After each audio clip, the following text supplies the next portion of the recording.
जय हरी विठ्ठल, जय जय विठ्ठल माऊली. श्रोत्यांनो, आपल्या लाडक्या चॅनलवर तुम्हा सर्व विठ्ठल भक्तांचे मनापासून स्वागत.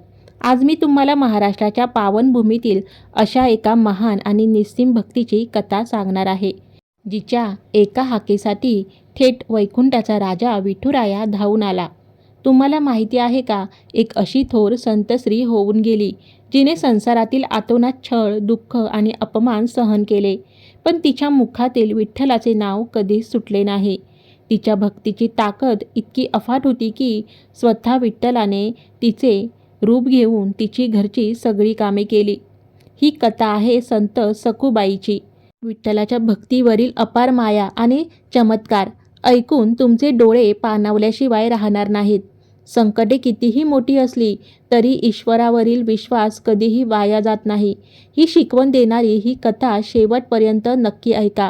आणि हो, तुम्हीही विठ्ठल माऊलीचे सच्चे भक्त असाल तर व्हिडिओला आत्ताच लाईक करा, चॅनलला सबस्क्राईब करा आणि कमेंटमध्ये जय हरी विठ्ठल लिहायला विसरू नका.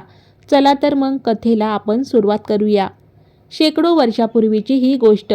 महाराष्ट्रातील कृष्णा नदीच्या सुंदर आणि पवित्र काठावर वसलेले ऐतिहासिक शहर म्हणजे कराड. याच कराड नगरीत एक सधन ब्राह्मण कुटुंब राहत होते. या कुटुंबात सासू सासरे, त्यांचा मुलगा दिगंबर आणि त्यांची नवविवाहित पत्नी सखूबाई असे एकत्र राहत असत. सखूबाई म्हणजे साक्षात नम्रता, सोशिकता आणि भक्तीचे मूर्तिमंत रूप होत्या. पण त्यांचे पती दिगंबर हे स्वभावाने अत्यंत क्रूर, रागीट आणि कायम आपल्या आईच्या तालावर नाचणारे व्यक्ती होते. त्या काळात स्त्रियांवर अनेक सामाजिक बंधने होती आणि सखूबाईचे आयुष्य तर या बंधनाच्या कचाट्यात पूर्णपणे अडकले होते. परंतु या भौतिक त्रासातून मुक्त होण्यासाठी सखूबाईंनी विठ्ठल भक्तीचा अलौकिक मार्ग निवडला होता. त्यांचे शरीर जरी संसाराच्या गाड्यात जुंपलेले असले तरी त्यांचा आत्मा मात्र नेहमी पंढरीच्या वाळवंटात विठ्ठलाच्या चरणाशी असायचा. सखूबाई जितक्या शांत आणि लाजाळू होत्या, त्यांच्या अगदी उलट त्यांची सासू अत्यंत दृष्ट आणि पाषाण हृदयी होती. सुनेचा छळ करण्याची ती एकही संधी सोडत नसे. पहाटे कोंबडा आरवल्यापासून ते रात्री उशिरापर्यंत सखूबाई एखाद्या यंत्रासारख्या राबत असत. पहाटे उठून सडा सारवण करणे, जात्यावर दळण दळणे हा त्यांचा नित्यक्रम होता. दळण दळताना त्यांच्या ओठावरून विठ्ठलाच्या ओव्या अखंड वाहत असत.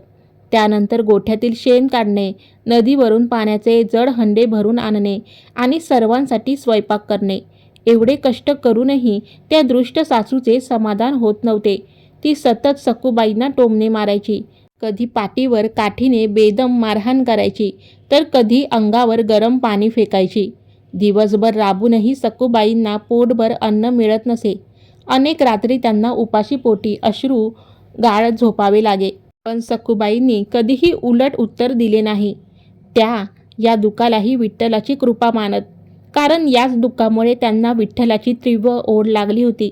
अशातच आषाढ महिना जवळ आला आणि संपूर्ण महाराष्ट्राला आषाढी एकादशीचे वेध लागले. पंढरीची वारी निघाली. हातामध्ये भगव्या पताका, गळ्यात तुळशीच्या माळा आणि मुखात ज्ञानोबा, तुकाराम आणि रामकृष्ण हरीचा गजर करत लाखो वारकरी पंढरपूरच्या दिशेने निघू लागले. एक दिवस पहाटे सखूबाई नेहमीप्रमाणे कृष्णा नदीवर पाणी भरण्यासाठी गेल्या. तिथे त्यांनी वारकऱ्यांची एक चैतन्यमयी दिंडी पाहिली. तो टाळ मृदुंगांचा आवाज आणि विठ्ठल नामाचा गजर ऐकून सखूबाईंचे देहभान हरपले. विठुरायाला डोळे भरून पाहण्याची आर्त इच्छा त्यांच्या मनात जागी झाली. घरातून पंढरपूरला जाण्याची परवानगी कधीच मिळणार नाही हे त्या जाणून होत्या, पण भक्तीचा पूर इतका प्रबळ होता की सासरच्या शिक्षेची भीती न बाळगता त्यांनी पाण्याचा हंडा तिथेच नदी काठावर ठेवला आणि त्या वारकऱ्यांच्या दिंडीत सामील झाल्या. पण सखूबाईचे हे धाडस एका शेजाऱ्याने पाहिले आणि त्याने लगेच घरी जाऊन सासूला सांगितले. सुनेचे हे धाडस ऐकून सासू रागाने थयाथया नाचू लागली. तिने आपला मुलगा दिगंबरला पाठवले. दिगंबरने भर रस्त्यात वारकऱ्यांच्या गर्दीतून सखूबाईंचे केस धरून त्यांना अमानुषपणे मारहाण केली आणि फरफटत घरी आणले. त्या तिघांनी मिळून सखूबाईंना एक भयानक शिक्षा दिली. पंढरपूरची यात्रा संपेपर्यंत सखूबाईंनी पुन्हा पळून जाऊ नये म्हणून त्यांना गोठ्यातील एका जाड खरखरीत दोरीने घराच्या लाकडी खांबाला घट्ट बांधून ठेवले. ती दोरी इतकी आवळली होती की सखूबाईंच्या हातापायातून रक्त वाहू लागले. सासूने सलग 2 आठवडे त्यांना अन्नाचा कण आणि पाण्याचा थेंबही न देण्याची क्रूर शिक्षा सुनावली. अंधाऱ्या खोलीत रक्ताळलेल्या अवस्थेत खांबाला बांधलेल्या सखूबाईंच्या डोळ्यातून अश्रूच्या धारा वाहत होत्या. त्यांनी अत्यंत क्षीण स्वरात आपल्या विठ्ठलाचा धावा सुरू केला. हे पंढरीनाथा, हे वैकुंठनाथा, माझ्याकडून काही चूक झाली रे बाबा. मला फक्त एकदा तुझे रूप पाहायचे होते. आता तूच माझा एकमेव तारणहार आहेस. एका खऱ्या भक्ताची आर्त हाक थेट वैकुंठात पोहोचली. आपल्या लाडक्या भक्ताचे हे हाल पाहून साक्षात विठ्ठलाचे आसन डगमगले. देव अस्वस्थ झाला आणि त्याने तात्काळ कराड नगरीत धाव घेतली. मध्यरात्रीच्या घनघोर अंधारात जेव्हा सासरचे लोक गाढ झोपले होते, तेव्हा विठ्ठलाने सखूबाईचे पती दिगंबर याचे हुबेहूब रूप धारण केले. देव त्या अंधाऱ्या खोलीत आला आणि त्याने अत्यंत प्रेमाने सखूबाईंची ती घट्ट दोरी सोडवली. सखूबाईंच्या जखमा पाहून देवाच्या डोळ्यातही अश्रू आले. देवाने पतीच्या आवाजात सखूबाईंना सांगितले, सखू, तू आत्ताच्या आत्ता पंढरपूरला निघून जा. इथे मागे घरची सगळी जबाबदारी मी सांभाळतो. सखूबाईंना वाटले की आपल्या पतीचे हृदय परिवर्तन झाले आहे. विठ्ठलाचे आभार मानत रात्रीच्या अंधारात पंढरीच्या वाटेवर निघून गेल्या. आता मूळमेक अशी आहे की मागे घरच्यांना संशय येऊ नये म्हणून साक्षात जगन्नाथाने सखूबाईचे रूप धारण केले. देवाने साडी नेसली आणि स्वतःला त्याच लाकडी खांबाला त्या खरखरीत दोरीने घट्ट बांधून घेतले. ज्याच्या एका इशाऱ्यावर हे ब्रह्मांड चालते, तो देव आज भक्तासाठी सासरवाशीण बनून खांबाला बांधला गेला होता. दुसऱ्या दिवशी सकाळी सासूने नेहमीप्रमाणे सखूच्या रूपातील विठ्ठलाला खांबावरून सोडले आणि कामाला लावले. देवाने अत्यंत नम्रपणे डोक्यावर पदर घेऊन मान खाली घालून होकार दिला. ज्या देवाला वैकुंठात 56 भोगाचा नैवेद्य दाखवला जातो, तो देव आज सखूबाईच्या घरी उरलेले शिळे तुकडे आनंदाने खात होता. सासूच्या घाणेरड्या शिव्या आणि नवऱ्याचा मार तो मुकाट्याने सहन करत होता. पहाटे उठून अंगण झाडणे, खरकटी भांडी घासणे, कपडे धुणे आणि गोठ्यातील शेण काढणे, साक्षात विठ्ठल ही सगळी कामे एका प्रामाणिक नोकरासारखी करत होता. कारण आपली लाडकी भक्त पंढरपूरला सुखात पोहोचत आहे याचा परमानंद देवाच्या हृदयात होता. देवाच्या या सात्विक वावरामुळे त्या घरातील नकारात्मकता हळूहळू नष्ट होऊ लागली.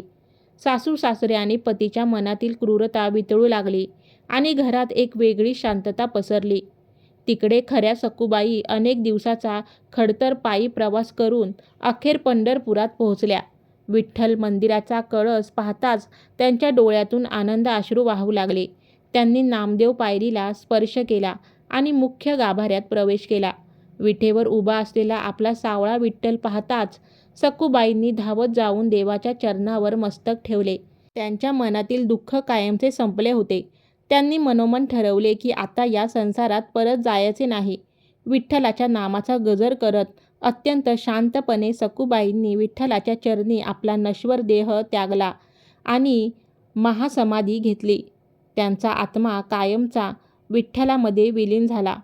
श्रोत्यांनो, संत सखूबाईंची ही कथा आपल्याला शिकवते की खरी भक्ती आणि देवावरील अढळ विश्वास कधीही अपयशी ठरत नाही. भक्तांसाठी देव कोणत्याही थराला जाऊ शकतो, अगदी नोकरही बनू शकतो. तर माझ्या विठ्ठल भक्तांनो, तुम्हाला संत सखूबाईंची ही भक्तीची शक्ती कशी वाटली हे कमेंट करून नक्की सांगा.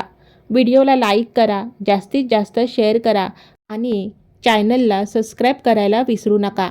बोला जय हरी विठ्ठल ज्ञानोबा तुकाराम. धन्यवाद.